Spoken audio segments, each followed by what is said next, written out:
Bonjour monsieur, je m'appelle Marie-Gabrielle Lanata. Nous sommes déjà très honorés de vous rencontrer aujourd'hui et nous avons entendu cet appel avec énormément d'impatience. Donc nous sommes tous les 13 aujourd'hui, nous sommes le BDA de l'ICAM, donc l'association pour accueillir les premières années l'année prochaine. Nous avons des milliards de questions à vous poser, comme vous pouvez vous en douter. Donc il y aura deux parties, la première où on sera tous ensemble et la deuxième où nous aurons une conversation tous les deux pour mon projet de français. Donc on va démarrer avec les questions. Alors bonjour Monsieur Pesquet, moi c'est Baptiste. Donc la première question c'est la suivante.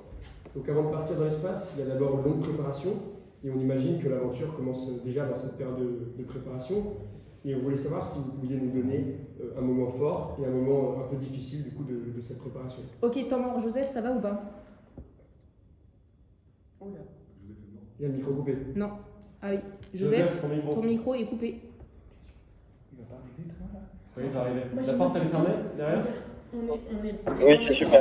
Ok, c'est nickel. Et Ok. attends, Lorenzo, tu peux faire ta question, Lorenzo, pour savoir si on entend sur le Ok, côté. je vais faire les réglages, t'inquiète pas. Dès qu'il se présente. Évitez de toucher la table, hein, à tous là, juste la table du Oui, milieu, parce que trafique pas trop tout Et s'il tombe, c'est mort. ça fait chier. Joseph, juste écoute la question de Lorenzo et dis-nous si tu l'entends bien.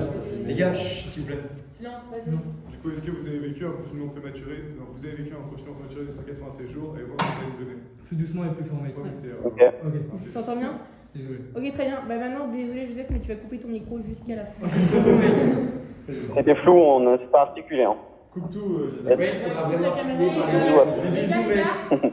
Les gars, ceux qui sont au bout de la table, parlez fort parce que on sait jamais au cas où. Tu pourrais prendre les pesquets. Attention à la table. Je vous ai Non, désactivé. il s'est pas mis tout seul. Oui, mais du coup, c'est dire que je vais nous épargner. Joseph, ta caméra.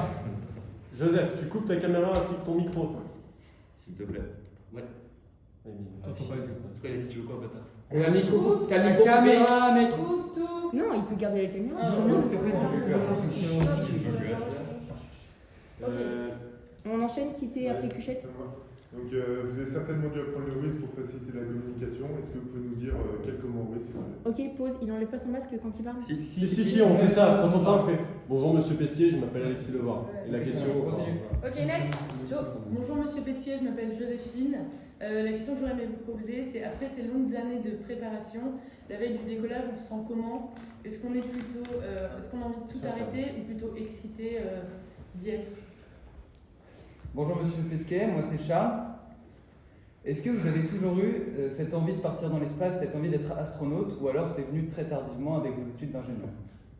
Comme un rêve. Non, ça c'est mon rêve. Non, ça c'est ma question, mec. Ah non. Si, mais ça c'est ma question.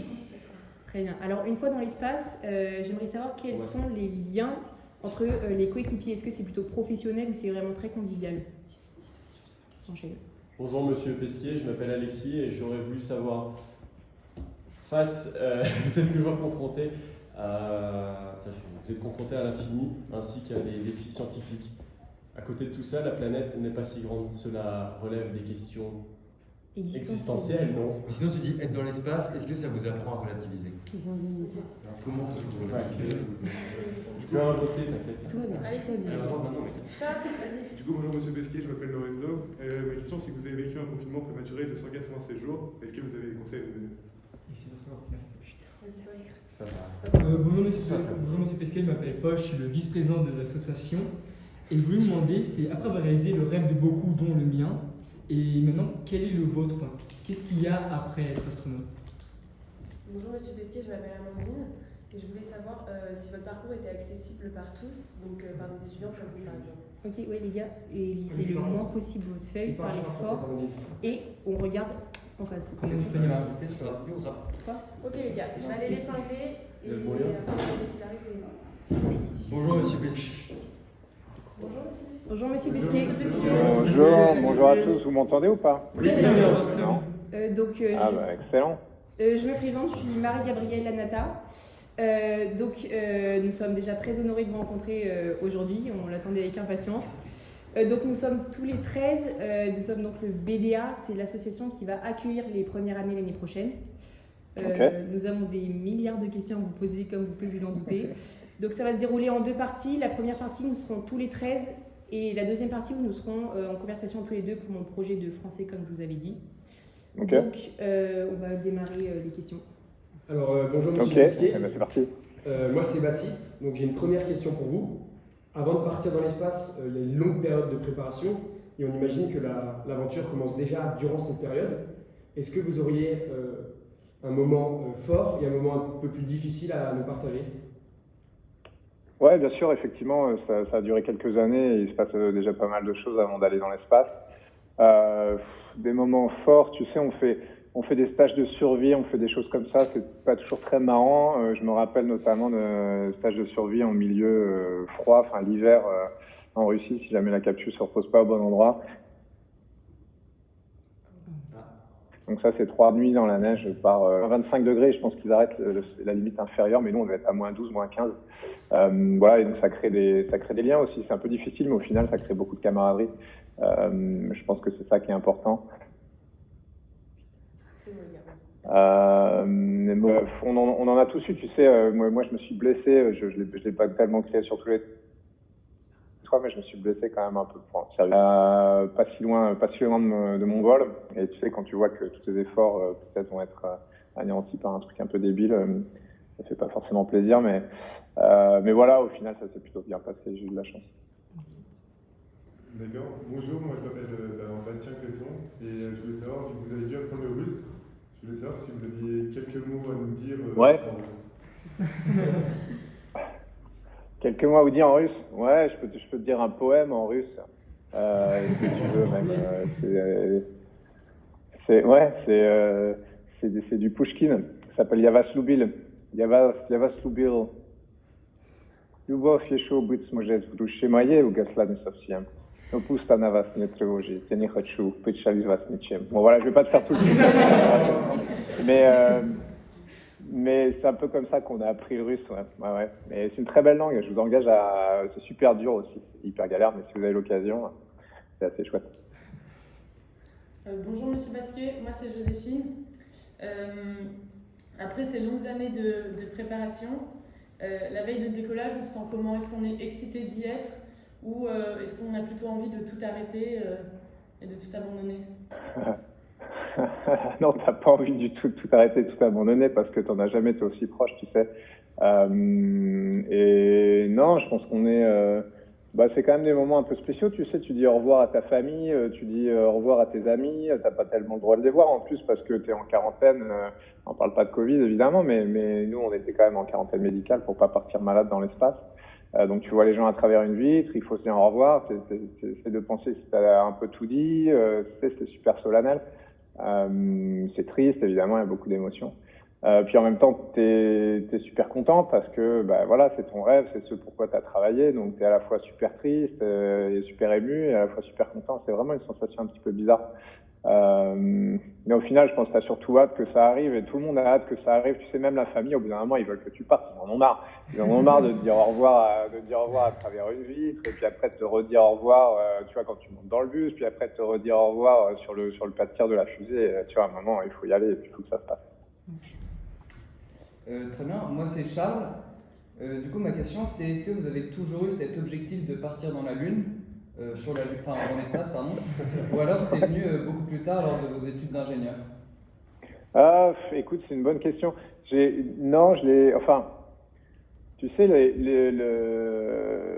moi ça me faisait rêver quand j'étais petit, mais un peu bêtement, tu sais, je savais même pas que c'était un métier qu'on pouvait vraiment faire. Tu sais qu'il n'y a pas d'école d'astronaute, il n'y a pas de rien. Moi, j'avais personne autour de moi qui gravitait dans ce milieu-là. Donc au final, ça m'est pas vraiment venu plus tard parce que ça me faisait rêver quand j'étais petit, mais jamais, si tu m'avais demandé à l'époque, j'aurais pu te soutenir vraiment honnêtement que j'allais faire ça parce que je pensais vraiment que c'était un truc qui m'arriverait jamais à moi. Et puis en fait, ce qui s'est passé, c'est que au final, tu gravis les marches un peu une par une, tu sais, des fois sans t'en rendre compte, des fois en t'en rendant compte.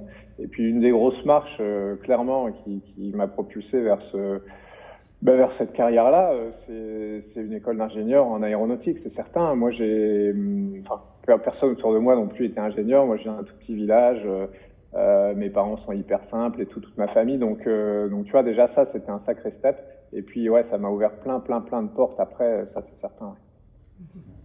Et moi, j'ai une question. Une fois que vous êtes dans l'espace, quel lien vous avez précisément avec vos coéquipiers? Est-ce que c'est très professionnel ou c'est plutôt convivial? Ouais, c'est un peu les deux, tu sais, parce que Évidemment, on bosse énormément ensemble. La station spatiale, tous les jours, on est sur le pont à 7h30 du matin et on finit à 8h le soir. Donc ça, c'est tous les jours, sauf le samedi, on fait... C'est marrant parce que c'est un peu nautique, effectivement. Le samedi, on brique le navire, tu sais, on nettoie toute la station. Donc on n'a qu'une demi-journée de travail. Le dimanche, on a repos. Mais globalement, on bosse quand même tout le temps. Enfin, de toute façon, il n'y a pas grand-chose d'autre à faire. Mais aussi, on vit ensemble, si tu veux. C'est aussi un lieu de vie. Donc, on va manger, on prend le petit-déj tous les matins. On discute. Parfois, on regarde un film. On rigole, on fait des blagues. On dîne ensemble le soir. Enfin, il y a aussi toute une vie sociale. C'est normal, c'est un lieu de vie. Donc, au final, ça devient ta famille, en fait, ces gens-là. Tu sais, les gens que tu vois tous les jours, du soir au matin, et que tu travailles, et que tu manges, un peu ta famille. Donc, alors, si tu t'entends avec tout le monde, tant mieux. Évidemment, parfois, on a plus d'atomes crochus avec d'autres. On est tous réputés compatibles parce que c'est la sélection qui veut ça. On prend des gens qui sont normalement qui savent travailler ensemble, qui sont patients, qui savent communiquer, qui savent écouter, etc., etc. Ça fait partie du boulot. Mais tu as quand même des atomes crochus avec certains plus que d'autres. Donc, quand tu te retrouves avec des gens avec qui tu t'entends bien, c'est super, c'est génial. C'est un côté un peu sans trahir, tu sais. Quand tu te retrouves avec des gens avec qui t'as moins d'atomes crochus, c'est un peu plus boulot, mais c'est normal. Au final, c'est les transitions qui sont un peu bizarres. Tu sais, quand tu passes de la Terre à la station, tu te retrouves avec les mêmes mecs, les mêmes filles tout le temps pendant 6 mois au début, c'est un peu bizarre. Pareil, quand tu reviens sur Terre, tu te retrouves dans des environnements sociaux, t'as carrément plus l'habitude du tout. C'est comme parfois les militaires quand ils reviennent de terrain d'opération, en général, ils font un SAS. Parce que c'est hyper difficile de brutalement se retrouver dans la vie réelle. Moi, je me rappelle, je réponds plus du tout à ta question, mais je me rappelle, j'étais dans les embouteillages 3 jours après mon atterrissage et c'était complètement hallucinant comme expérience. Je regardais les gens autour de moi, il y avait 1000 personnes dans un embouteillage, j'étais dans ma voiture, je me disais, mais qu'est-ce que je fais là? Qu'est-ce qui se passe? Qu'est-ce que c'est que ce truc-là? Il y a 3 jours, j'étais dans la station spatiale. Alors justement, par rapport à ça, bonjour Monsieur Pesquier, je m'appelle Alexis. Et donc, vous êtes souvent confronté à l'infini de l'espace, ainsi que tous les mystères de la science. À côté de tout ça, notre planète Terre n'est pas si grande que cela. Est-ce que ça fait sortir des questions existentielles? Ouais, un petit peu. Alors, tu sais, c'est un peu... ça dépend des gens, j'ai envie de dire. Il y a des gens qui sont... Tu sais, les astronautes, c'est quand même des profils assez techniques, travailleurs, donc c'est pas des gens qui sont, on va dire, qui ont une énorme propension à la rêverie et à la contemplation. En général, c'est pas tellement ça la description du boulot. Donc, t'as des gens qui sont hyper terre à terre et si tu les mets dans une station spatiale ou tu les mets dans un sous-marin, je veux dire, c'est pareil, hein, à la fenêtre, au final, ils bossent. C'est pas des machines, si tu veux, mais il y a des gens, ils sont vraiment boulot. C'est normal. Après, t'en as d'autres qui sont un peu plus, tu vois, qui se laissent aller, aux questions, à la rêverie. Il y a des gens qui sont revenus un peu mystiques aussi, hein. Ça fait longtemps qu'il y en a eu, mais dans les années 80, 90, il y en a quand même eu pas mal. Et puis, on va dire, moi, en ce qui me concerne, ouais, tu réfléchis quand même un petit peu, hein. Tu réfléchis quand même un petit peu parce que, ça, je crois que je l'ai expliqué 1 ou 2 fois que je suis revenu, mais on n'est pas câblé pour manipuler des concepts, ou même des nombres ou des choses qui dépassent vraiment notre échelle. On est vachement basique en fait, hein, l'être humain, le cerveau humain. Alors, on s'est donné des outils, tu vois, les mathématiques, la philosophie, pour essayer d'agripper un peu ces concepts-là. Mais moi, je trouve que tant que c'est pas à ton échelle à toi, ça te parle pas, si tu veux. Dans la vie, tu vois, c'est toujours pareil. On dit que tu peux connaître 150 personnes ou 200 personnes vraiment, et qu'après tous les autres, c'est des amis Facebook, quoi. Et donc, dans l'espace, c'est un petit peu pareil. Ce qui se passe, c'est vraiment que tu mets géographiquement, hein, la Terre à l'échelle de ce que tes sens peuvent capter, quoi, de ce que tu as vu, elle va te dire, tu vois, tu la mets à l'échelle humaine, et donc là, vraiment, les concepts comme la finitude de la Terre, le fait que finalement, ce truc-là, c'est tout petit, que la place dans l'univers, elle est minuscule, tout ça, tu le sais, parce qu'on l'a tous lu dans des bouquins, mais de le voir en vrai avec tes sens, plutôt que on va dire, le calculer intellectuellement avec ton cerveau, ça fait pas du tout le même effet, en fait. On est des animaux sentimentaux, au final, je pense.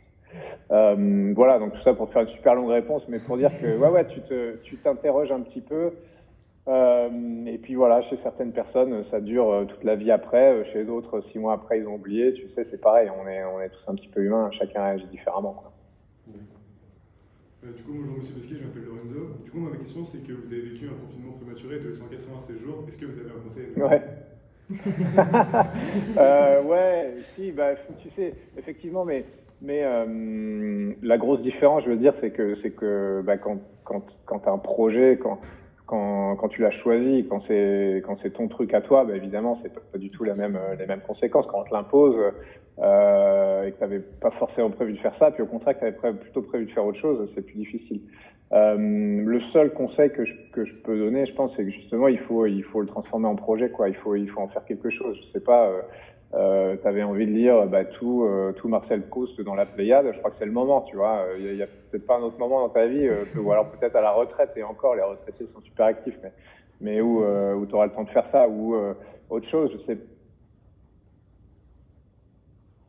pas, apprendre une langue étrangère. Voilà, c'est un peu bête comme exemple, mais il faut le transformer en projet. Sinon, si c'est passif, c'est hyper dur de vivre des choses passivement, moi je trouve. Toutes les expériences de la vie, elles se passent aussi. C'est un exemple bête aussi, mais ça c'est aussi vrai en voltige aérienne. Tu sais, en voltige aérienne, si t'es passager, que le mec qui est aux commandes, tu veux faire des loopings, je te promets que ça va pas bien se passer, hein. Et en général, tu vas plutôt mal le ressentir. Si tu fais exactement la même chose et c'est toi qui es aux commandes, eh ben ça te fait rien du tout. Voilà, donc un petit exemple aéronautique, pourquoi pas, allez, on va pas se priver, mais pour dire que voilà, si tu arrives à le transformer en un truc actif, quoi que ce soit, bah, je pense que ce sera positif. Si tu le vis hyper passivement, juste en attendant que ça s'arrête, bah, ce sera moins bien, quoi. Bonjour, je m'appelle Paul, je suis le vice-président de l'association. Et en fait, moi, ma question, c'est en devenant astronaute, en fait, vous êtes devenu et vous avez réalisé même le rêve de beaucoup d'entre nous, dont moi.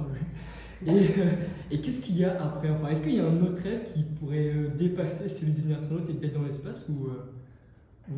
Ouais, écoute, c'est une bonne question, mais c'est une question que tu te poses pas du tout avant, tu sais, avant ta mission. De toute façon, tout ça, tu t'en fous un peu parce que tu t'as investi ta vie entière quasiment, parce que bon, les 7 ans de boulot, les sacrifices que tu fais quand tu es astronaute, c'est une chose, mais si tu veux, moi avant j'étais pilote, avant j'étais ingénieur, quasiment tout ce que j'ai fait depuis que je suis tout petit, ça m'a amené là, que ça a été fait sciemment ou pas, c'est quand même la somme de tout ce travail-là, quoi, que j'ai investi. Donc bah voilà, c'est ton but, t'es tendu vers ça, et puis après, après tu te poses la question.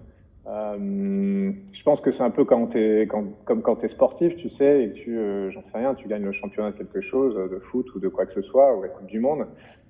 Bah c'est vachement plus facile en fait tant que tu l'as pas gagné. Une fois que tu l'as gagné, ça devient plus compliqué parce que déjà tout le monde veut te la piquer.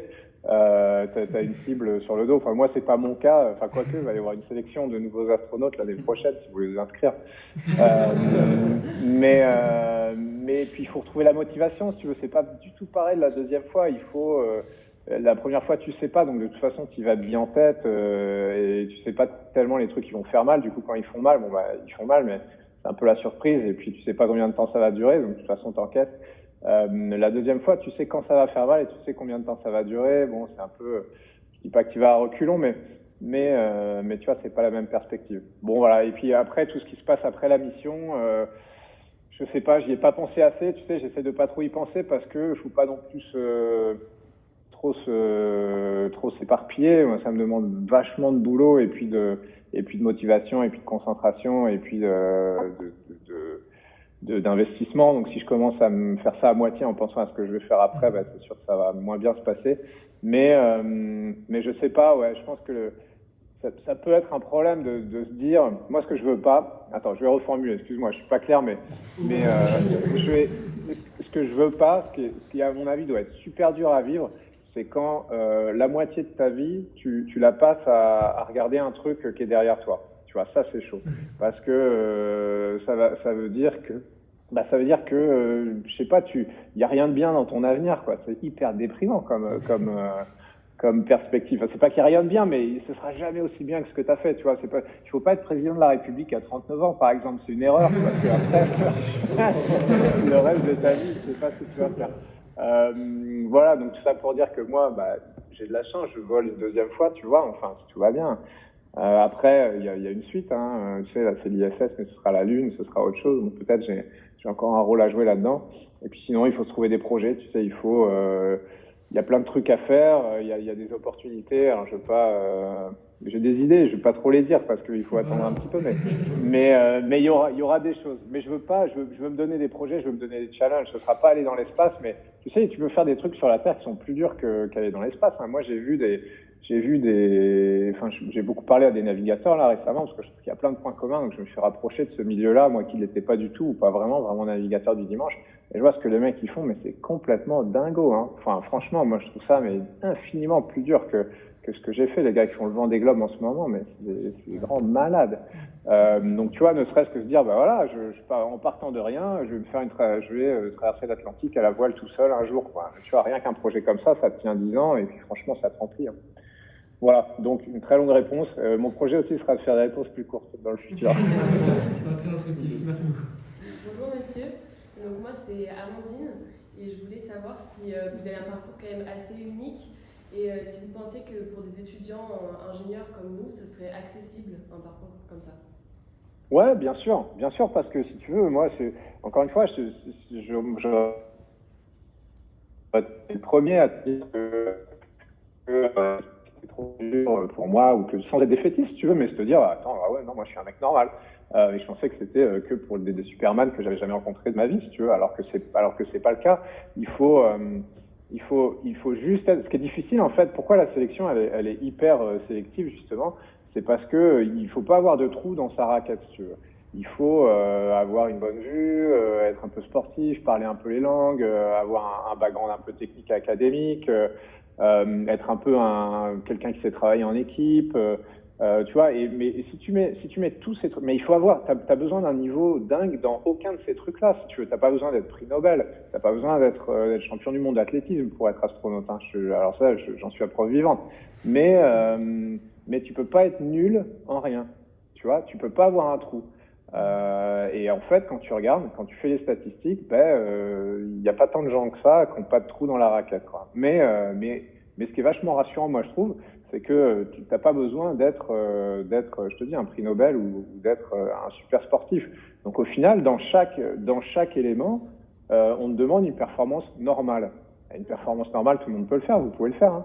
Donc bon, après, tu choisis pas. Médicalement, peut-être on va trouver un truc. Bon bah là, ok, t'as participé, t'as perdu, c'est la faute, t'as pas de chance. Tu peux en vouloir à personne. Mais au moins, moi, ce que je trouve super positif, c'est que une performance normale dans 20 domaines différents. Moi, j'ai l'impression qu'il y a beaucoup de gens qui peuvent le faire. Donc non, il faut 3 trucs déjà pour s'inscrire à la sélection. Je vous briefe un peu, hein, parce que ça vient l'année prochaine, je le répète. Hein. Il faut un parcours académique, scientifique, technique, parce qu'on évolue dans un monde quand même très technique, donc il faut être capable de le comprendre, d'évoluer. Encore une fois, sans avoir un niveau prix Nobel. Donc ça, vous l'avez, vous faites une école d'ingénieur, c'est bon, ça suffit. Ça suffit, vous avez le droit d'être bon à l'école.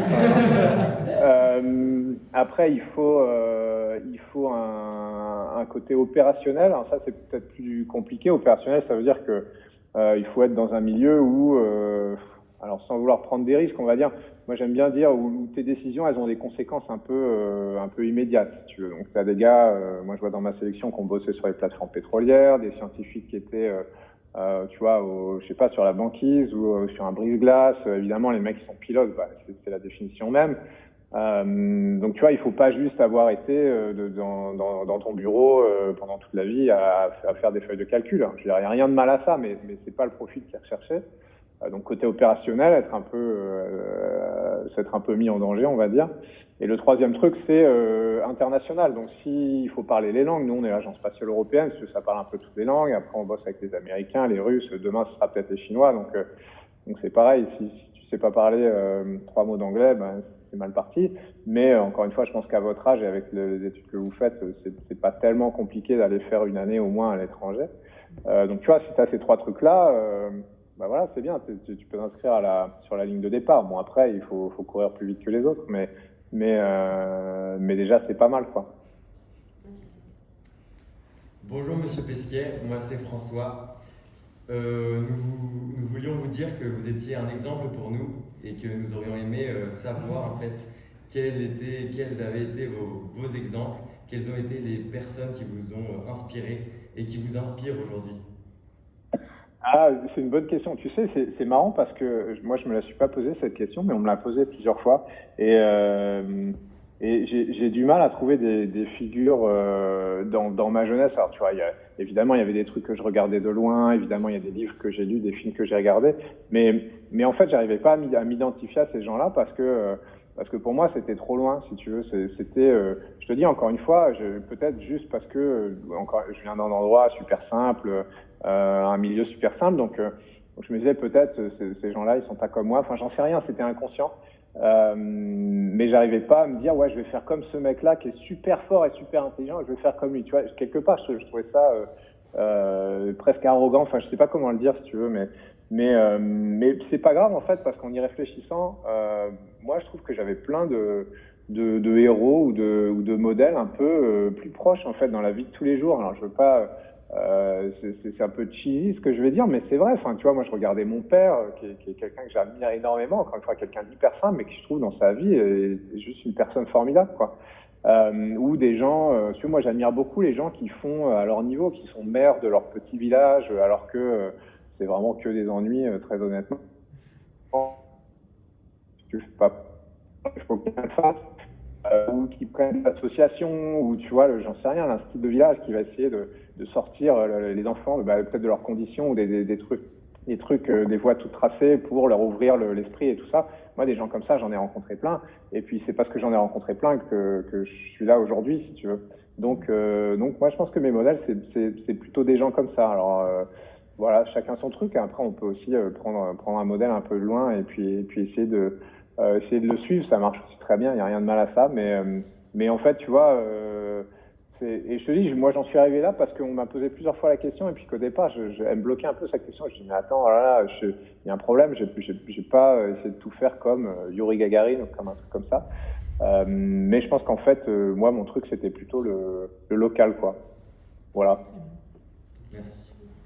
Bonjour Monsieur Pesquet, moi je m'appelle Jean Lafontaine et je voulais savoir si vous aviez peut-être un petit souvenir de votre intégration à Super Héros. Ouais, alors j'ai plein de souvenirs de mon intégration à Super Héros. Malheureusement, je peux pas les raconter ici parce qu'ils sont hyper inracontables. Non, tu sais, j'ai plein de souvenirs parce que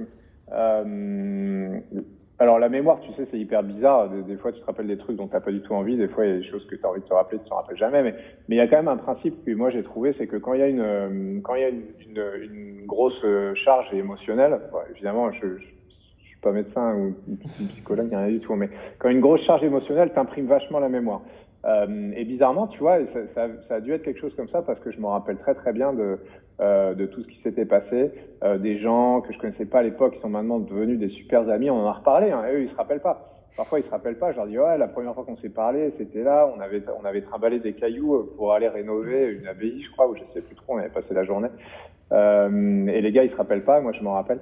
Donc non, c'était un moment spécial. Il y avait aussi des moments que j'ai pas trop aimé. Si tu veux, au début, je comprenais pas pourquoi il fallait qu'on chante tous forcément les mêmes chansons. Tu vois, je te dis mais attends, chacun s'amuse comme il veut. Bon, évidemment, ça se passe pas comme ça. Mais en fait, j'ai compris après que quelque part, tu prends un peu les gens, j'allais dire, tu brises, on le fait gentiment, on est d'accord, hein. Mais tu leur enlèves un peu ce qu'ils ont avant, tu les mets un peu tous dans le même cadre, et puis là, ça crée un truc, et hop, ils peuvent créer un groupe, et puis créer des nouvelles relations. Voilà. Donc, non, je me rappelle de plein de petits détails, si tu veux, des images, des choses qu'on avait faites, des choses qu'on s'est dit avec les gens, et puis c'est un moment important, quoi. Ça crée des amitiés, moi c'est là que j'ai trouvé mon binôme, Super Héros, en faisant du kayak, je me rappelle, ça crée des choses pour la suite, quoi. C'est vraiment pas un truc anodin, où juste on rigole 5 minutes et puis voilà, et c'est pour ça, d'ailleurs, que je pense que vous le faites sérieusement. Enfin, c'est pas juste un truc fait par-dessus la jambe, mais ça va lancer des choses, ça va créer des choses, et puis je te dis, c'est un peu le creuset dans lequel, voilà, l'esprit de promo se forge, et puis les amitiés qui vont suivre après se forgent. Bonjour Monsieur Pesquet, donc je m'appelle Roxane et je suis la présidente de l'association. Et je voulais savoir qu'est-ce que vous pourriez dire aux futurs élèves de l'ICAM et aux futurs ingénieurs. Ouais, c'est une bonne question. Écoute, ce que je pourrais leur dire, c'est que Alors évidemment, je suis un peu biaisé parce que moi j'ai fait des études d'ingénieur, mais je pense qu'on vit dans un monde qui est quand même très technique et très technologique de plus en plus, hein.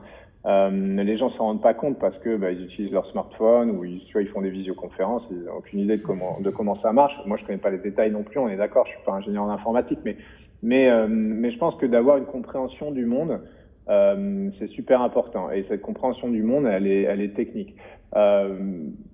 Alors, j'ai des débats avec mes amis qui sont pas forcément d'un profil technique, mais moi, je leur dis toujours que on peut être ingénieur et après, si on a envie d'aller lire des livres de philosophie, on peut. Alors que faire des études littéraires, après, tu n'iras pas ouvrir, on est d'accord, hein, un manuel de trucs scientifiques. Donc, alors, il faut pas avoir un complexe de supériorité, on est bien d'accord.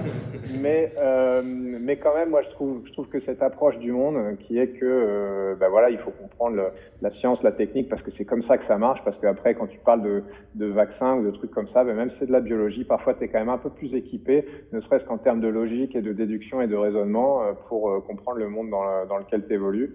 Par contre, après, ça te donne un peu une responsabilité. C'est-à-dire que, toi, tu as les moyens, quelque part, intellectuels, d'agir dans un monde moderne, technologique et complexe. Après, t'as pas d'excuse de pas le faire. Ça veut dire que tu as un rôle un peu...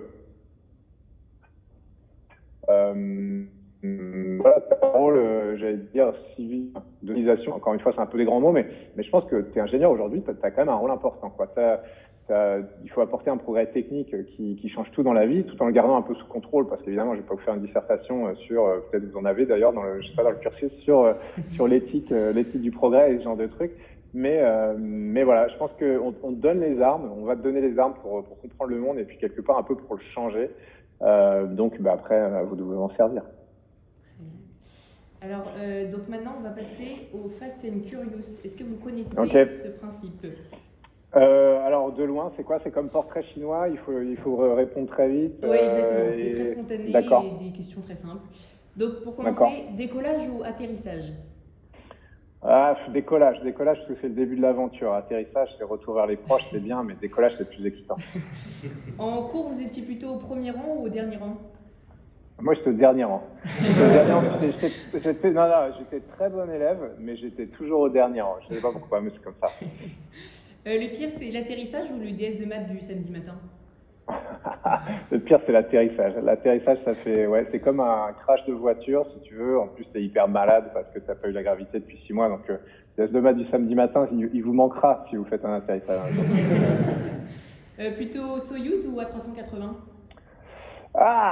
Allez, on va dire plutôt Soyuz parce que c'est des rares moyens d'accès dans l'espace. Mais tu sais, en termes de confort, quand tu as les genoux sous le menton pendant 6h30, à 380, il te manque. Plutôt jazz ou chanson française? Plutôt jazz. J'ai rien contre la chanson française. J'écoute un peu de tout, mais jazz, saxophone, c'était un peu mon truc, même si j'étais très mauvais, mais c'était ce que j'aimais bien faire. Ouais. Vous préférez être en combi spatial ou en pyjama? Écoute, je n'ai pas de pyjama, alors attention. Mais non, je sais pas, j'ai jamais eu de pyjama, je dors en caleçon avec mon t-shirt du jour ou j'en sais rien et puis je le change le lendemain. Mais donc on va dire combi spatial par défaut. Voilà, la réponse choc. Vous préférez les salades qui poussent dans l'ISS ou qui poussent sur Terre? Qui poussent sur Terre, parce que dans l'ISS, c'est quand même vachement compliqué de faire pousser des salades. Et puis au final, je sais pas, on pensait que ça allait être super bon, mais ça avait pas trop de goût. Et on avait mis un truc de travers. Vous préférez Mars ou la Lune? Mars parce que c'est la sœur jumelle de la Terre. Scientifiquement, c'est super intéressant. On va apprendre des trucs sur nous. De toute façon, on va toujours dans l'espace pour apprendre des trucs sur nous-mêmes. Par contre, la Lune, c'est tout ce qui est à notre portée pour l'instant. Donc, on va être obligé de repasser par là. Ouais. 196 jours, 17h et 50 minutes sur Terre ou dans l'espace? Ouais, dans l'espace parce que c'est comme un centre aéré, je te dis. T'es très content d'y aller, c'est des gens nouveaux, c'est super, tu t'amuses. Et puis quand tu reviens, par contre, t'es quand même content de retrouver ta vie normale. Alors, le nom de notre association, c'est SpaceICAM. Vous préférez SpaceX ou SpaceICAM? SpaceICAM, évidemment. Au moins, c'est made in France. SpaceX, c'est américain. Tout à fait. Pain au chocolat ou chocolatine? Moi, pain au chocolat. Moi, je suis... voilà, le nord de la France, moi la question s'est jamais posée jusqu'à ce que j'arrive en école d'ingénieur à Toulouse. Et alors là, effectivement, mon monde s'est divisé en deux. Ouais. On se sent plus grand ou plus petit dans l'espace? Ah, on se sent plus petit. On est plus grand physiquement parce qu'on a la colonne qui s'allonge un peu, donc on prend quelques centimètres. Mais franchement, de voir la Terre, c'est des banalités maintenant, parce que j'ai l'impression de l'avoir dit plein de fois, mais ça fait vraiment très très très bizarre. On a beau savoir sur Terre qu'elle est pas infinie, on ne peut pas le calculer. Je veux dire, tu traverses l'Atlantique en bateau, tu verras, les distances sont carrément hallucinantes, ton cerveau le calcule pas. Quand tu prends du recul, là ça devient minuscule, et là tu dis ah ouais, ouais d'accord, ok. Et après t'as compris. Au bar, vous prenez plutôt une bière ou 5 bières? Alors, j'ai envie de dire, ça dépend des fois. Moi, je suis plutôt du genre à pas boire de bière pendant un moment et après en boire 5. Voilà. Pas 10, 5.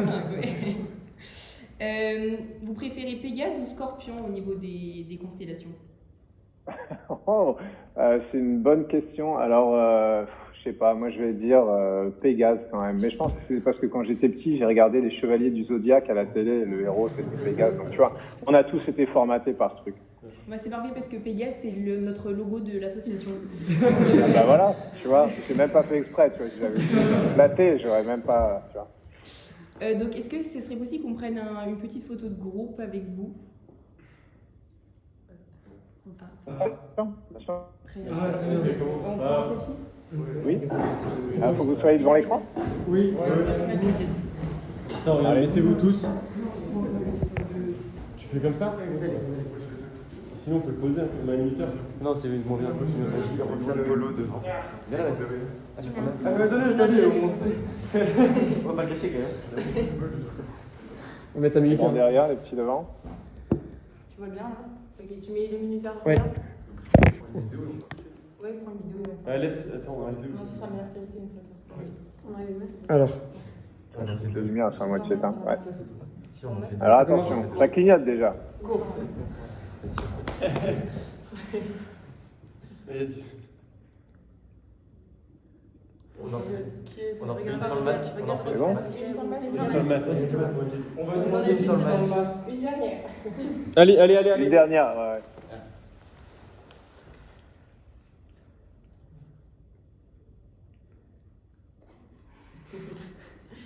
Merci beaucoup. C'est bon.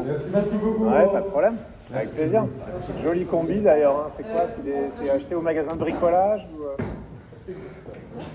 On vous a pas entendu, pardon. Je dis jolie combinaison, c'est acheté au magasin de bricolage. Non, c'est le bleu ICAM. C'est la combinaison. Ah là là. On aimerait vous demander une dernière chose pour notre compte Instagram de notre association. Est-ce que ce serait possible que vous disiez juste une phrase? C'est quoi? C'est pas du tout au niveau de la propagande ou quoi, c'est vraiment juste. Est-ce que vous pouvez dire et moi mon rêve c'est d'aller sur Mars? Ouais, je peux dire ça, ouais. Avec une voix, avec du corps. Parce qu'en fait, on la mettra en voix off sur une vidéo, donc sans montrer votre visage, puisque les gens ne savent pas à qui on parle. Donc il faut que, ah d'accord. D'accord. C'est bien. C'est pas du tout. En plus, c'est pas du tout bizarre de faire le. M'écoutez tous. Ok. Et moi, mon rêve, c'est d'aller sur Mars. C'est parfait. Le salon d'acteurs, ça fait pas partie de la description. D'accord. Donc maintenant, je vais vous poser quelques questions pour mon projet de français, donc qui concerne essentiellement votre parcours, mais aussi des moments forts que vous avez passés dans l'espace. Donc déjà, ce que j'aimerais savoir, c'est quand vous étiez au lycée ou en prépa, est-ce que vous étiez vraiment un élève qui se démarquait des autres, ou vous étiez une personne pas anodine, mais sans des capacités intellectuelles incroyables? Non, je me démarquais pas des autres. J'étais premier de la classe toute ma scolarité jusqu'en terminale, ça c'est vrai.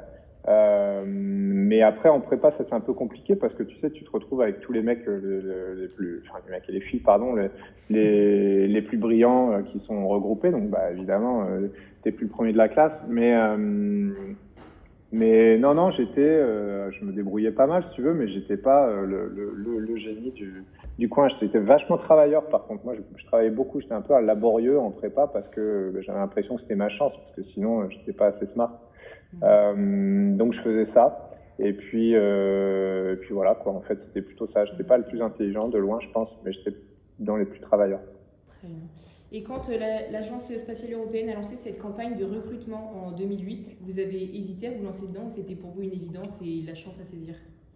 Non, j'ai hésité. J'ai hésité parce que, en fait, j'avais grandi, enfin, je pense, peut-être comme on le fait tous, en me disant, voilà, il y a des trucs qui sont à ma portée, il y a des trucs qui sont pas à ma portée. Je sais pas pourquoi, je sais pas comment ça se fait. Est-ce que c'est par les parents, par la société, par machin, mais on se fait tous une espèce d'image mentale comme ça.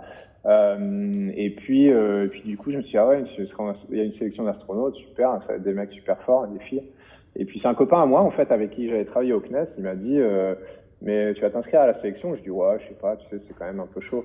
Et il m'a dit, bah non, regarde, t'es pilote, t'as fait des études d'ingénieur, tu fais plein de sports, t'as vécu à l'étranger, tu parles plusieurs langues. Je dis, ah ouais, c'est vrai, il a raison. Et puis en fait, c'est ce mec-là qui m'a dit, bon après, peut-être que tu sais, peut-être que je me serais inscrit quand même, mais c'est ce gars-là qui m'a donné un peu le déclic, qui m'a dit, ah ouais, en fait, sans présomption, sans me dire ouais j'ai mes chances et je vais gagner, je me suis dit ouais je suis peut-être pas dans les plus nuls et en fait lui s'est même pas inscrit en fait au final, ce mec là. C'est quand même un peu dommage pour lui parce qu'il était très bien aussi, mais tu vois comme quoi la vie ça se joue à pas grand chose, mais la morale de tout ça c'est que je pense qu'il faut toujours se lancer. Et moi je dis ça, j'ai mauvaise conscience parce que je l'ai assez fait dans ma vie, mais du coup maintenant c'est vraiment ce que je fais à tout le monde. Ouais, très bien. Et donc, vous avez dit que vous avez été pilote de ligne. Vous avez pensé à d'autres métiers si vous n'aviez pas été sélectionné? Ou c'était juste pilote de ligne? Non. Écoute, tu sais, c'est difficile parce que j'avais 31 ans quand j'ai été sélectionné, donc c'était encore jeune. Mais avant, tu sais, j'avais fait mes études d'ingénieur. J'avais bossé 2 ans en tant qu'ingénieur. J'avais fait 2 ans de formation. J'avais bossé 1 an. Ça faisait 1 an, un peu plus, 1 ou 2 ans que j'étais pilote. Non, 2 ans que j'étais pilote. Donc si tu veux, j'avais fait plein de trucs et je m'étais jamais posé en me disant voilà, qu'est-ce que je vais faire pour le reste de ma vie, si tu veux. J'avais toujours été dans l'action. C'est sûr que si j'avais pas été sélectionné en tant qu'astronaute, je serais revenu à un job où à un moment il aurait fallu que je me demande mais attends, est-ce que je vais faire ça jusqu'à la fin de ma vie? Mais je pense que après il y a plein de petites bifurcations dans la vie. Tu sais, on voit beaucoup les grandes et souvent quand tu es étudiant c'est ça qui est un peu bloquant parce que tu vois que les grandes bifurcations. Tu vois que est-ce que je fais médecine ou des écoles d'ingénieur ou la fac de lettres ou tu vois, et ça te paraît une décision qui va déterminer ta vie entière et qui est hyper lourde de conséquences. Alors elle l'est un peu, mais il y a plein de petites bifurcations qui au final valent bien les grandes si tu veux quand tu les additionnes. Donc je pense qu'après tu sais, me connaissant, j'aurais cherché à faire d'autres choses. Il y a plein de métiers que tu peux faire en partant de pilote, que ce soit pilote de ligne ou pilote militaire. Tu sais, les mecs, ils arrivent en général à se réinventer assez facilement. Donc, je sais pas ce que j'aurais fait, mais je pense que je me serais diversifié, que je me serais lancé dans plein de trucs. Tu peux passer un MBA, si tu veux, un EMBA, j'en sais rien, et puis après, monter une boîte. Enfin, il y a vraiment des tas de possibilités et des tas de petites bifurcations. Et pendant la sélection, vous étiez tous livrés à vous-même ou épaulés et accompagnés par des gens qui vous coachaient, je sais pas? Ah non, on était plutôt livrés à nous-mêmes, si tu veux, c'était assez marrant, mais alors ce qui est très très drôle, c'est que au début, l'ESA communiquait un petit peu l'agence sur la sélection, puis après, au bout d'un moment, je sais pas pourquoi, mais ils ont arrêté de communiquer. Je pense que, tu sais, on a des pays membres, et je pense qu'ils avaient peur que, si par exemple, il y a plus d'Allemands dans la sélection, que les Allemands sont éliminés, ou plus de Français ou plus d'Italiens, c'est les 3 pays qui donnent le plus d'argent à l'agence spatiale, très honnêtement, ils seront un peu dans leurs petits souliers, quoi. Mais en même temps, ils peuvent pas tricher à la sélection. Je veux dire, si les mecs passent pas la visite médicale, ils passent pas la visite médicale. Tu triches pas avec ça, quoi. Donc, je pense que l'ESA avait un petit peu arrêté de communiquer parce qu'ils avaient un peu peur de ces trucs-là.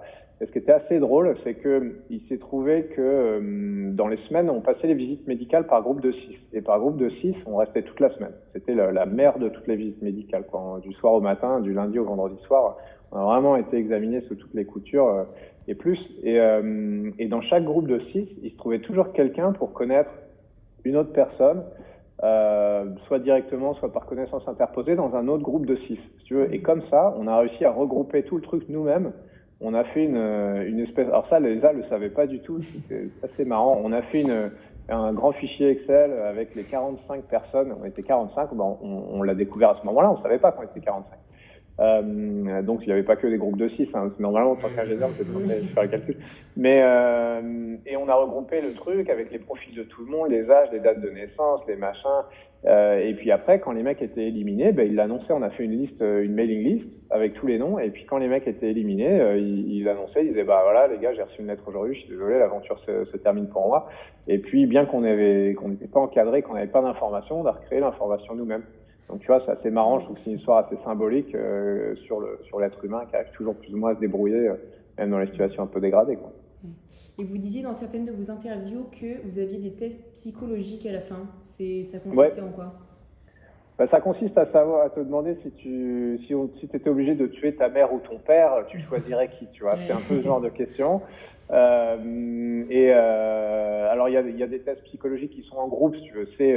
On donne un problème hyper complexe avec plein de variables, plein d'inconnus. Ils distribuent les informations nécessaires pour le résoudre entre les 6 ou 7 personnes qui sont censées travailler ensemble. Ils savent pas qu'ils ont pas le même niveau d'information. Et puis je leur donne 7 minutes pour résoudre le problème. Évidemment, c'est quasiment impossible, mais c'est juste un exercice pour voir comment les gens bossent sous stress, comment ils communiquent, comment ils échangent l'information, et puis qu'est-ce qui va se passer, s'ils s'écoutent, s'il y en a qui essaient d'aller trop vite, s'il y en a d'autres qui vont pas assez vite. Bon, enfin bref, tu vois le genre. Après, il y a aussi pas mal de tests qui sont vraiment des questionnaires infinis, si tu veux, avec la même question qui revient, mais les alternatives de réponse sont pas les mêmes. Donc c'est un peu déstabilisant parce que tu as la même question, mais tu as une réponse qui est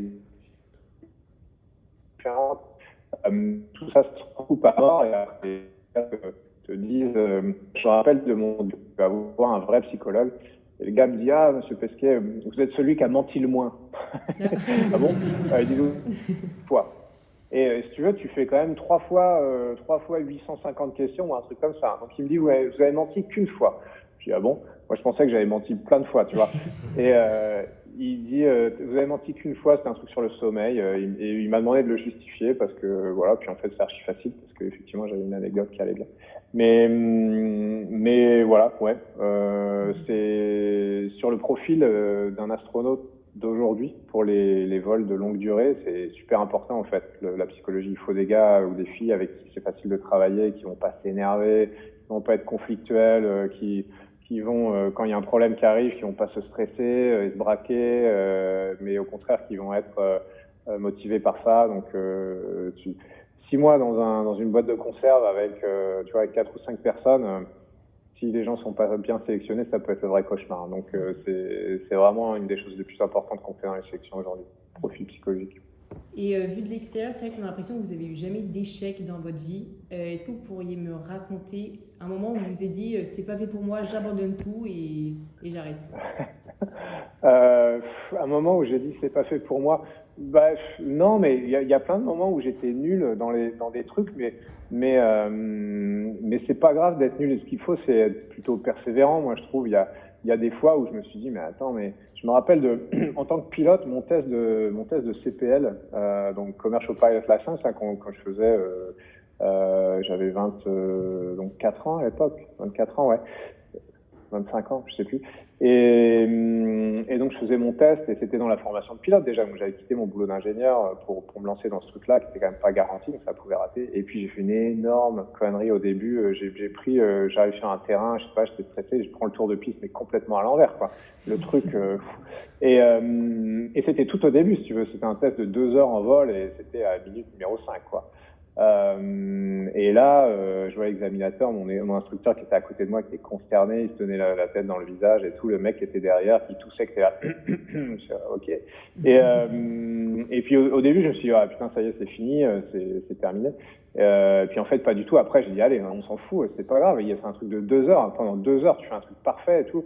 Et puis j'ai fait un truc bien, ça s'est vachement bien passé. Et à la fin, le gars, il m'a dit, bon, ben voilà, les 5 premières minutes, je pensais vraiment que j'allais t'éliminer, et puis finalement après c'était vraiment super, donc écoute, essaie de pas refaire cette bêtise et je te donne ton test, quoi. Donc c'est comme ça qu'il faut à mon avis aborder les choses. Alors je suis désolé, c'est un peu au niveau égo, c'est un petit peu moyen parce que tu me demandes un échec et je te raconte un succès, donc tu vois. mais je pense que c'est comme ça, il faut pas se laisser démonter. Je veux dire, c'est facile à dire, mais tu rates ton permis, bah c'est pas grave, tu y retournes le lendemain, et puis tu le rates, tu y retournes le lendemain, et puis jusqu'à ce que tu l'aies, hein, et puis à la fin de l'avoir, c'est un succès. Moi, je vois que dans la vie, c'est pas toujours les gens les plus talentueux qui réussissent. Par contre, les gens les plus travailleurs et les plus persévérants, tu verras que tu les retrouves quand même vachement souvent sur la ligne d'arrivée. Ok. Et est-ce qu'il y a une forme d'idéalisation de toutes ces missions? Est-ce qu'une fois que vous êtes dans l'espace, il y a des aspects qui vous ont déçus ou c'était à la hauteur de vos attentes?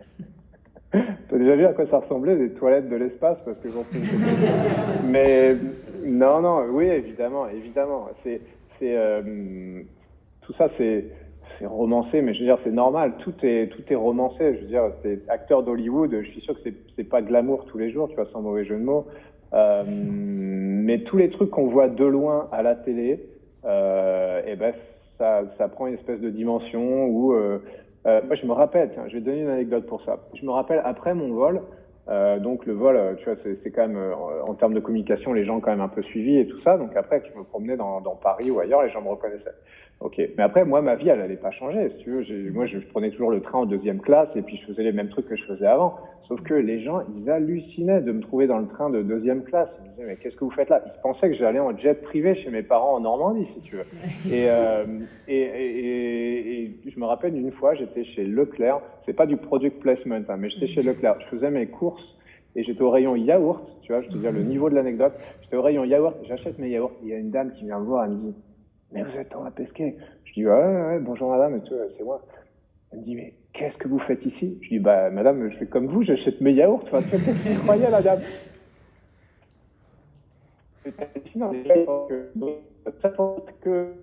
les gens vont dans l'espace ou j'allais dire dans Hollywood, mais non, ils ont sans doute des gens qui le font pour eux, mais tu continues à acheter tes yaourts, quoi. Et de la même manière que dans l'espace, il y a des côtés pas glamour, je veux dire, c'est plutôt du camping qu'un hôtel 5 étoiles, sans vouloir rentrer dans les détails. Il y a des trucs, tu vois, qui font mal, il y a des trucs, t'es éloigné des tiens, c'est pas marrant tous les jours, non, voilà, il y a tout un côté pas glamour. Mais et puis même on le raconte, c'est même pas qu'on le raconte pas, mais les gens l'occultent un petit peu parce qu'il y a cette image d'Épinal qui est que tout a l'air formidable. C'est aussi peut-être un petit peu de notre faute, on a une communication trop positive peut-être, mais bon, je vais faire de la communication négative la prochaine fois, ça va s'arranger. Toutes les expériences que vous avez menées dans l'ISS, est-ce qu'elles ont porté des fruits et comment ils les utilisent sur Terre pour pouvoir découvrir de nouvelles choses?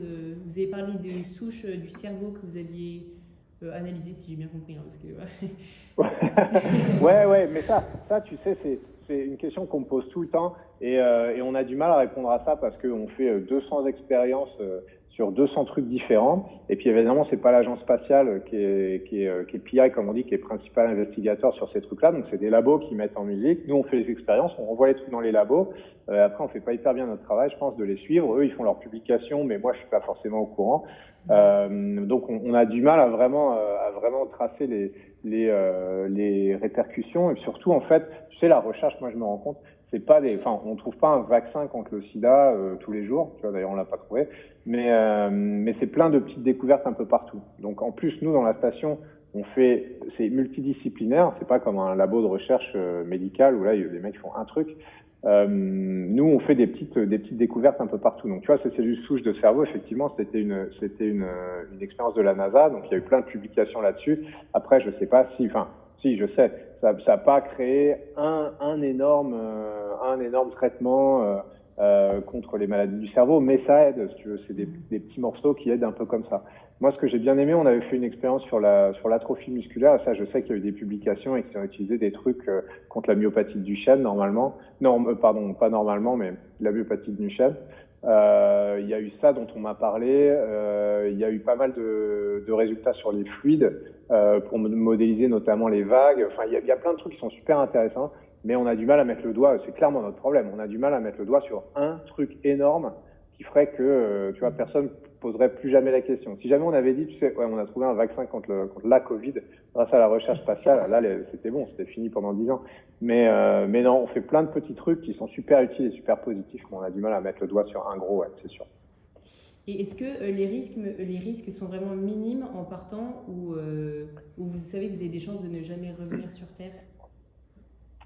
Ah ouais, non, tu sais que tu as des chances de pas revenir quand même. Alors tu vas pas à la guerre, personne va te tirer dessus, mais mais si tu fais des statistiques, alors plus on lance de gens dans l'espace et plus ça se passe bien, mieux c'est, mais globalement, on a perdu 2 équipages de navettes, donc ça fait 14 personnes. On a perdu un équipage de Soyouz, un équipage d'Apollo, mais dans un test au sol, donc ça en fait 6 de plus, donc ça fait 20. Allez, il y en a un ou deux que j'oublie, j'imagine, malheureusement, mais tu vois, on est à 20-25 personnes sur, alors je sais pas combien de gens sont allés dans l'espace, 500 et quelques, quoi. Donc le pourcentage est pas dingue, mais il est pas non plus hyper bas, hein. C'est pas un pourcentage de quand tu prends l'avion de ligne, hein, ça c'est certain. Donc il y a ça d'une part, et puis d'autre part il y a donc tu sais, il y a toujours la vision un peu statistique globale et puis ta vision personnelle à toi qui est un petit point dans les données. Je peux dire que quand tu montes dans la fusée et que ça part, c'est quand même le truc le plus impressionnant que tu peux faire ou voir de ta vie, quoi. Ça c'est certain. Je veux dire, même moi, avant de l'avoir vu en vrai, j'avais vu à la télé, je me disais ouais quand même c'était impressionnant. Attends, mais ça n'a rien à voir. Quand tu le vois en vrai, quand tu le vis en vrai, c'est fou. Enfin, l'accélération, c'est du 0 à 100 km/h en moins de 2 secondes. Donc, tu vois, une Formule 1, la meilleure Formule 1, elle est à 2 secondes 5, un truc du genre, peut-être. Sauf que toi, tu fais ça pendant presque 9 minutes, quoi. T'imagines? Les gars, ils font ça pendant 4 secondes et puis après, ils freinent. Nous, on fait ça pendant 9 minutes. On accélère sans s'arrêter. Les vibrations, le bruit, ça déchire le ciel. C'est vraiment la terre qui tremble et tout. Tu peux pas imaginer, quoi. Donc non, enfin, globalement, quand tu vis tout ça, tu serres un peu les fesses quand même. Et une fois de retour sur Terre, le retour il est plutôt nostalgique, vous êtes hyper heureux de rentrer et surtout vous devez avoir une pression médiatique quand même très importante pour pouvoir tout raconter. Ouais.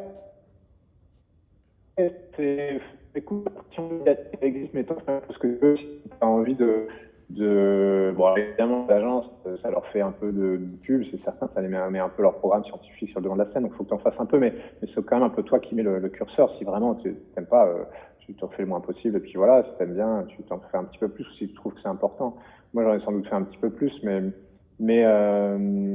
non, t'es content de rentrer. Je te dis, la meilleure analogie, c'est le centre aéré. Tu pars en vacances, alors on n'est pas en vacances, encore une fois, on bosse toute la journée, mais tu pars en vacances l'été, c'est un lieu nouveau, des amis nouveaux, des activités nouvelles. Donc tout ça, c'est comme une espèce de parenthèse où tout est différent de ta vie normale.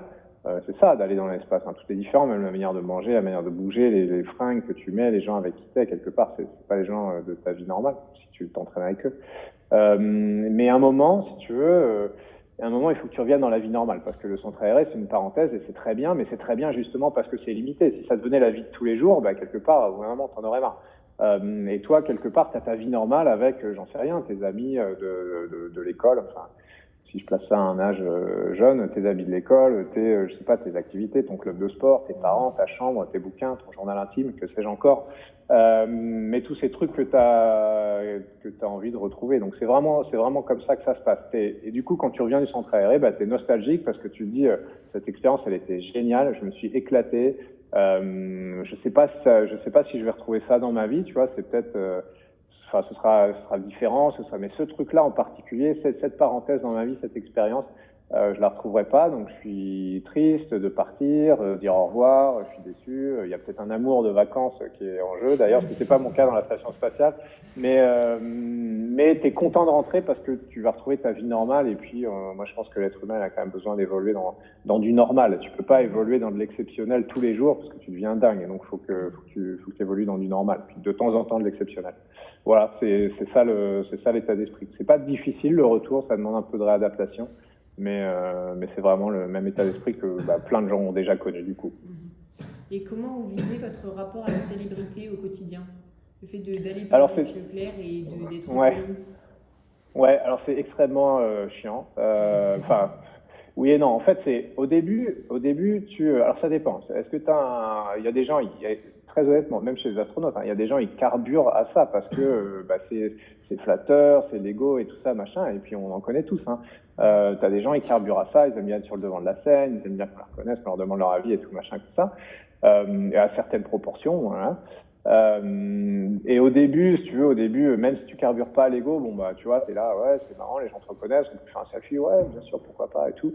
Et puis en fait, après, ça devient ça devient le cauchemar, quoi. Alors je sais pas si les gens, je sais pas même pas si les gens ils peuvent comprendre quand j'explique parce que c'est vraiment une histoire de nombre.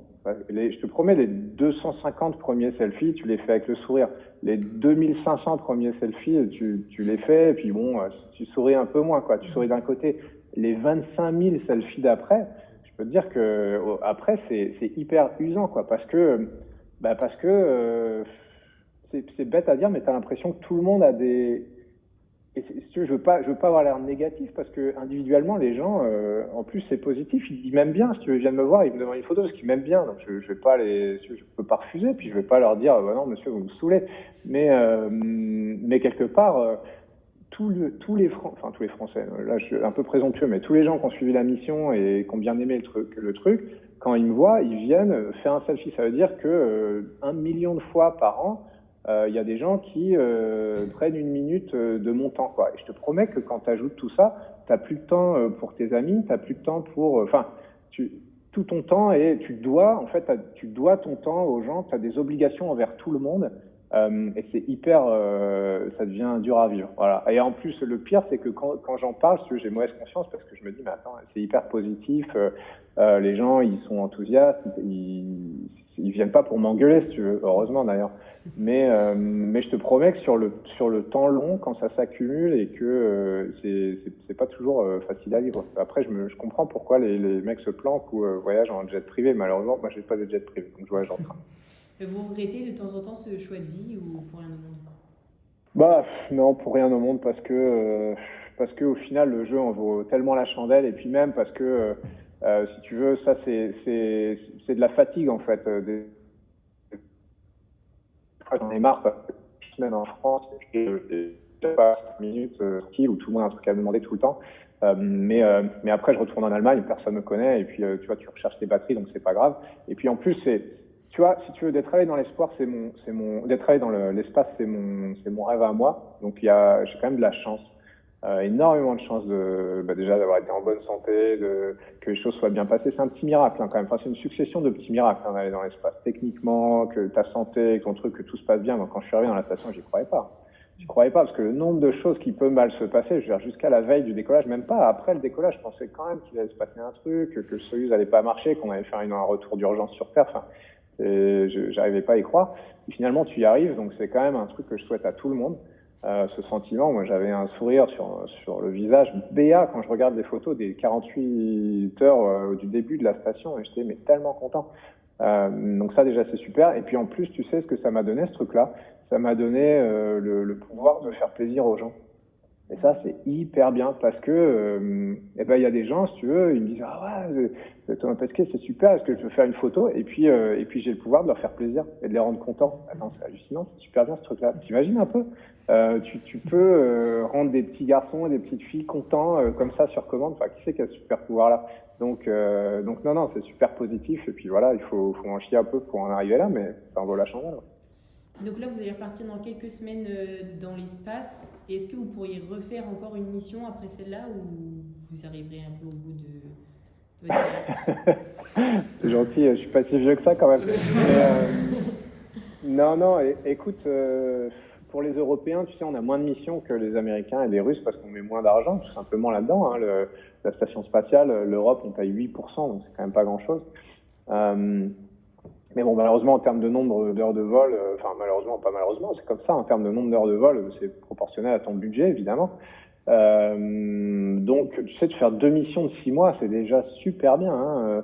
Mais le plus qu'un Européen, le plus de missions qu'il ait faites, c'est 3 missions, mais tu vois, 3 missions de navette, donc c'était 3 fois 10 jours. Alors bon, évidemment, c'est super, je minimise pas du tout, mais moi, si je fais 3 missions de 6 mois, c'est 180 jours dans la station. 3 fois 180 jours dans la station. Donc c'est quand même énorme.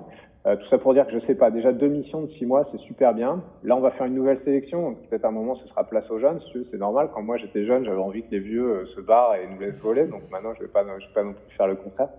Mais je sais pas, tu sais, après la station, on a des missions vers la Lune, c'est certain, parce que scientifiquement, c'est intéressant, mais surtout parce que ça va vraiment, on n'a pas d'autre choix qu'aller sur la Lune pour pouvoir ensuite aller vers Mars, il va falloir répéter tout ça. Et petit appel. Non, c'est pas grave. Et du coup, bah voilà, peut-être dans ce contexte-là, il y aura des choses à faire. Écoute, je sais pas. Je pense que 2 missions, c'est déjà énorme. On va se concentrer sur celle-là. Après, si j'ai la chance d'en faire une 3e, tu vois, bah, ce sera le plus qui a jamais été fait. Donc, faut peut-être pas être trop gourmand. On verra bien. Et récemment, vous avez une conférence où vous disiez qu'en 2030, on irait peut-être sur Mars. Ouais. C'est réalisable? Ouais, 2030, non. Alors non, il va falloir revoir le pronostic.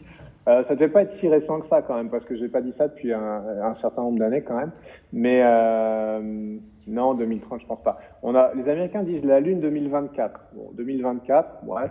2024, 2035, c'est la Lune, on a un bon 10 ans, facile. Ouais, 2035, Mars, c'est pas complètement déconnant. Après, faut voir dans quelles conditions, si tu veux. Quand Elon Musk dit on colonise la Lune, on colonise Mars en 2024, ça clairement, on n'y croit pas du tout. Hein. On va dire, c'est du commerce. Mais 2035, non, c'est pas déconnant. Si j'ai dit ça il y a 5 ans, du coup, on est bon. Très bien. Mais écoutez, je suis arrivée au bout de mes questions. En tout cas, merci 1000 fois, monsieur. C'est vraiment incroyable ce qu'on vient de vivre. Avec plaisir. Et donc, pour parler de la diffusion de nos échanges, quelles contraintes vous nous imposez? Écoute, pas énormément de contraintes en interne. Tu peux les montrer autant que tu veux, ça c'est pas un problème. Je vous parle à vous, mais je pense un peu aussi aux autres étudiants à travers vous, ça c'est certain.